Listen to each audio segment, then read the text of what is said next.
Gabi na naman mga mare at syempre bilang ilaw ng tahanan day, eto mag-aasikaso na naman tayo ng panghapunan. At nakakamiss din mag-cooking show mga mare no, kasi lately hindi na cooking show yung vlog ko eh. Kaya ngayon for today's video, magluluto tayo mga mare kung masikip at maluwang.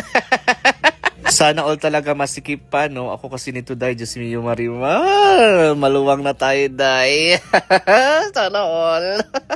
Ang tagal kong hindi nakapag-cooking show, day. Nakikita nyo naman, di ba? Kasi eto, i-explain ko sa inyo mga mare kung bakit hindi na ako laging nagko-cooking show or minsan na lang ako nagko-cooking show for today's video. Kasi mga mare, kapag nagko-cooking show ako, ang gastos ko 1,000 talaga. Bawat cooking show ko talaga mga mare, gumagastos talaga ako ng 1,000 day. Dati kasi day, way back 2022, 2023, sobrang laki magbigay ni Meta. Kaya okay lang na magluto halos araw-araw day. Pero ngayon kasi mga mare, Diyos mio Marimar, bibigyan ka lang ni Meta ng $10, $20, $15, minsan $8 pa. So yung pagluluto ko mga mare, gumagastos ako ng 1,000. Tapos yung kita ko sa isang video mga mare, $8 lang. Talong-talo talaga ako, day. Para lang ako nagtatrabaho na walang kita, day. Kaya kung napapansin yung mga mare kung masikip at maluwang, minsan na lang talaga ako magko-cooking show. Ina-alternate ko na lang talaga siya mga mare, or minsan twice a week na lang ako nagko-cooking show. Sa panahon ngayon, kailangan natin gamitin ng utak kung saan tayo makakatipid at makumikita ng pera nang hindi masyadong gumagastos. Ganon.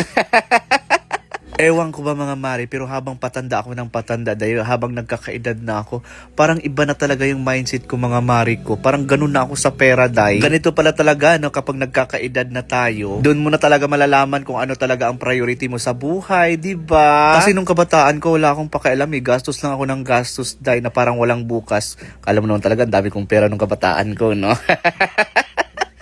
Oy, hindi rin no, kasi pag may 1,000 ka dati, sobrang laki na no nung kapanahunan ko.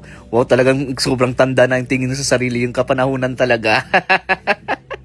Way back 2018 yata, sobrang laki na nung 1,000 day no. Ngayon kasi ang 1,000 day, Diyos mio Marimar, parang isang ulaman na lang yung 1,000, nakakaloka. Kung dati yung 1,000 umaabot ng 1 week, minsan 5 days, diba? Ngayon pang isang araw na lang talaga ang 1,000 for today's video. Kaya mai-stress na lang talaga yung kaliwat kanang balakang mo day. Kaya kayo mga kabataan dyan, bago kayo mag-asawa, bago kayo maghanap ng katuwang sa buhay, maigi mo nang meron muna kayong ipon, sapat na ipon at magandang trabaho. Lalo na sa part ng mga lalaki, day, ay nako, kailangan nyo talagang mag-ipon muna bago kayo mag-girlfriend o mag-asawa, mag-anak. Kasi kayong mga lalaki, kayo talaga ang bumubuhay sa aming mga babae.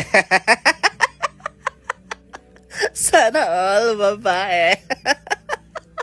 Yawa. Pero totoo yun mga mare kung masikip at maluwang. Kayong mga wala pang asawa dyan o single pa, my God, isipin nyo munang mabuti. Kailangan nyo muna ng stable income or may ipon kayo bago kayo mag-asawa at mag-anak na dahil sa sobrang hirap ng buhay, my God. Anyways, mga mare kung masikip at maluwang, eto nga, nagluto nga ako ng adobong pinauga na may etlog, day. Oh, etlog talaga.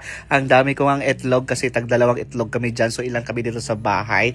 Nasa 6 pieces kami. 6 pieces, 6 kami dito sa bahay, kaya 6 pieces din na na egg ang nilagay ko. Oh my God, tingnan niyo yung adobo ko, day. Sobrang sarap. My God, matamis-tamis na maanghang na maalat-alat. Ganon ang lasa ng adobo ko, day. O, diba? Hindi tayo nagtitipid sa itlog mga mare. Hindi natin ramdam ang creases. My God, nakakaloka. Ang mahal ng bilihin talaga, day. Diba? Chinika ko lang kayo ng very, very light. Tapos na yung pagluluto natin, diba? Kasi minamadali ko talaga yan, day. Kasi alam niyo kung bakit. Nagpapasundo pa si Mister. My God, simula na nagkasasakyan kami, hindi siya pwedeng hindi sunduin. Kailangan susunduin talaga siya for today's video. Kasi pag hindi sunduin, ay naku, day, hindi ka papansinin ng ilang araw. Nakakaloka. At ayan na nga ang adobo with egg natin mga mare. My God, napakasarap na naman ito, day. Good luck na naman sa malahati banglis akong katawan dahil mapapadami na naman tayo ng rice terraces for today's video. Pagtapos ko magluto, eto, sinundo ko na si Mister dito sa may Ayala Pilis. Opak, sana all nakakar. My God, sobrang saya niya pag sinusundo. Malalaman mo na sa expression ng mukha niya na masaya talaga siya sa tuwing sinusundo siya, day. Tingnan nyo yan, opak. O, diba?